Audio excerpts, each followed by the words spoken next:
Saviez-vous que plusieurs grandes glaciations ont jalonné l'histoire de la Terre ? La mer de glace, à vol d'oiseau, juste au-dessus de Chamonix.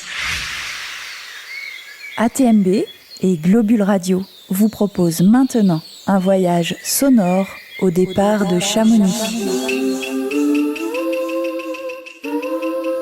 À vol d'oiseau.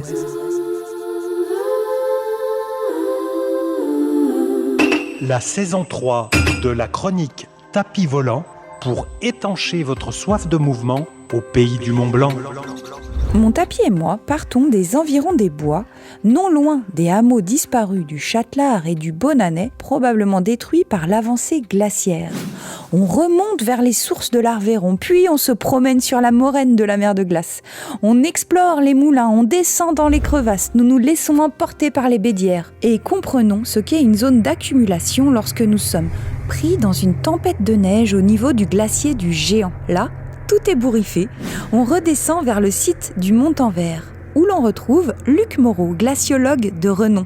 Je lui demande de m'aider à imaginer le paysage il y a 15 000 ans. En fait, il y a eu dans l'histoire de la Terre et du climat des grandes glaciations. Et donc justement, il y a 20-25 000 ans, ici au Montanvert, on était dans la glace. Parce que le glacier avait sur notre tête 500-600 mètres de glace en plus.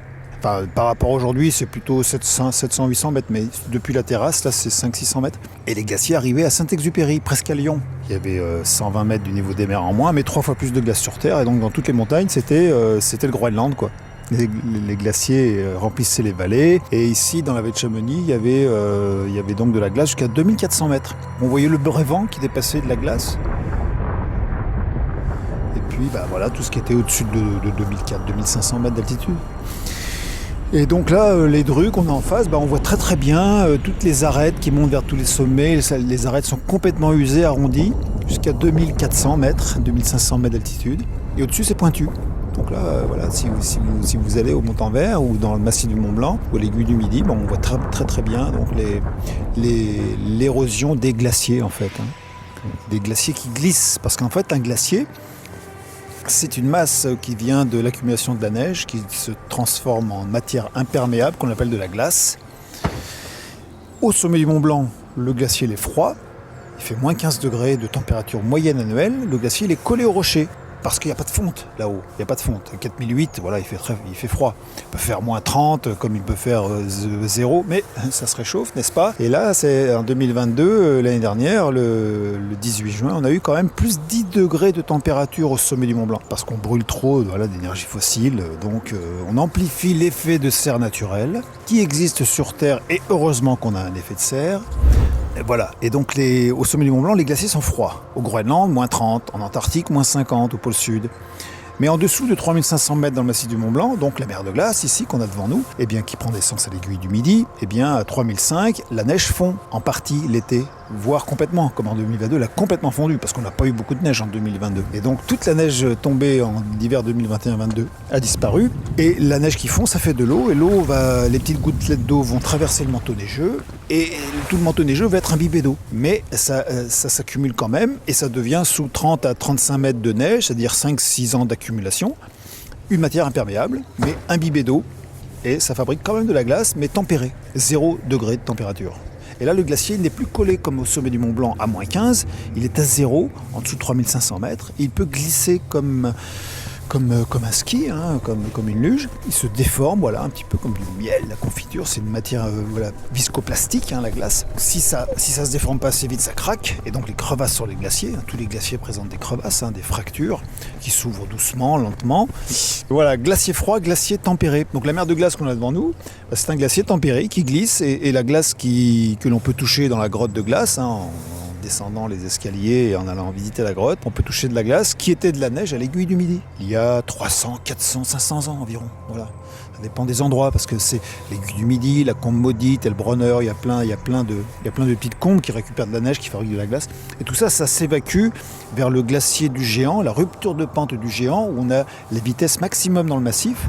C'était 2,50 m par jour il y a 30 ans. Aujourd'hui, c'est 1 mètre, 1,50 m. Voilà. On ne mesure pas tous les mois, toutes les semaines, tous les ans. Mais c'est très peu épais, 40 mètres d'épaisseur, mais c'est très rapide, comme une cascade d'eau. Et après, la pente se calme, la salle à manger, quand on pratique la vallée blanche en ski. C'est tout le glacier du Géant, mer de glace, la vallée blanche l'hiver, recouverte de neige. Bon, elle est encore blanche l'hiver parce qu'il y a encore de la neige heureusement. Bon, l'été c'est plutôt noir, c'est le glacier qui est recouvert de pierres dans la partie basse parce qu'ils fond de plus en plus vu qu'on a des étés chauds depuis 30 ans. Et donc le glacier se recouvre de pierres. La glace fond, va faire sortir les cailloux, les pierres qui sont tombées dans la neige sur tout le glacier du Géant, qui est vraiment géant, parce que c'est 5-6 km de large entre l'aiguille du Midi et l'Italie. Et donc tout ça, ça se concentre dans un flux de glace, un fleuve de glace. Donc comme disait Chateaubriand, il ne parlait pas d'une mer de glace, mais d'un fleuve de glace. Et le glacier de l'Échaud, lui qui vient des Grandes Jorasses, voilà, tous ces glaciers se rejoignent pour former la langue terminale qu'on appelle mer de glace. On l'a appelé comme ça parce que il y a 200 ans, on n'était pas dans la grande glaciation, mais dans un petit âge glaciaire. Le glacier avait 250 mètres de glace en plus ici au Montanvert. Et 3 km de plus de longueur. Et donc il arrivait tout près des villages. En bas, on avait peur des montagnes, des glaciers qui avançaient. Donc c'était le diable, on avait fait des bêtises, tout ça. Donc on appelait les prêtres, les curés. C'est eux qui avaient la connaissance. Donc on se disait peut-être qu'ils vont peut-être pouvoir arrêter le diable avec sa glace. Ça a bien marché 2-3 fois. Donc à chaque fois, on rappelait on mettait des croix, on rappelait les évêques. Ils étaient plus puissants que les simples curés pour arrêter le glacier. On raconte aussi qu'autrefois, le glacier de la mer de glace était une vallée verte et riante. Les bergers y menaient paître leurs troupeaux. Une vieille dame, très pauvre, vint un jour demander l'hospitalité aux riches villageois. Vils et profiteurs, aucun d'entre eux ne voulut offrir gîte et couvert à une vieille mendiante de passage. Celle-ci, dotée du pouvoir de jeter des sorts, a alors transformé le champ en exploitation en un territoire gelé, rendant toute vie impossible. Ce petit âge glaciaire correspond à la période de découverte du site du Montanvert. Avant de devenir le site touristique que l'on connaît aujourd'hui, le Montanvert a été parcouru par nombreux illustres personnages. Windham et Pocock sont de ceux-là. Malgré les mises en garde des habitants de Chamonix, ils décident de pénétrer la montagne, d'approcher les glaciers. L'expédition emprunte le chemin escarpé des chasseurs et cristalliers. Au sommet, Windham et Pocock sont saisis par ce glacier, semblable aux mers du Groenland ou à un lac agité d'une grosse bise et gelé tout à coup. Cette description est à l'origine de la dénomination de la mer de glace. De retour en Angleterre, leurs conférences et publications de lettres contribuent à faire connaître la vallée de Chamonix. Pour l'époque romantique, la nature reflète les tourments de l'âme, d'où cet engouement pour les paysages montagnards grandioses et accidentés au XIXe siècle. Saviez-vous que Mary Shelley trouve ici son inspiration pour quelques scènes de Frankenstein ?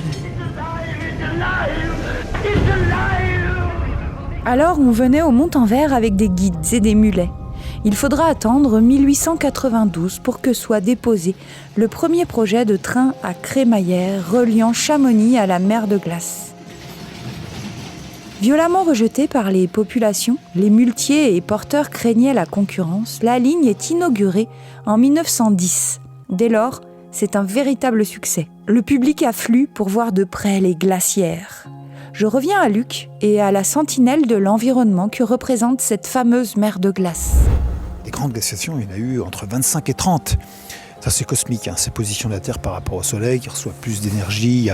Elle s'éloigne du Soleil suivant l'alignement des planètes, l'axe de la Terre qui fluctue tous les 40 000, qui tourne comme une toupie tous les 26 000, enfin bon, voilà, et tous les 100 000 ans qui s'éloignent, qui se rapprochent. Bon. Donc la Terre reçoit plus ou moins d'énergie, ça c'est complètement naturel. Les grandes glaciations, c'est 5-6 degrés de moins sur Terre, 3 fois plus de glace, 120 mètres du niveau des mers en moins, et 20 000 ans, 30 000 ans de chaud, comme aujourd'hui, et 80 000 ans de froid. Et donc la prochaine glaciation, on sait quand est-ce qu'elle va arriver, c'est dans 30 à 35 000 ans, mais on pourrait annuler une glaciation si on réchauffe trop. Si vous n'avez pas de tapis volant, prenez la RN 205 au sortir de l'A40 en direction de Chamonix. À vol d'oiseau. La saison 2 de la chronique Tapis volant pour étancher votre soif de mouvement au pays du Mont Blanc. À très vite pour un nouveau voyage avec ATMB et Globule Radio.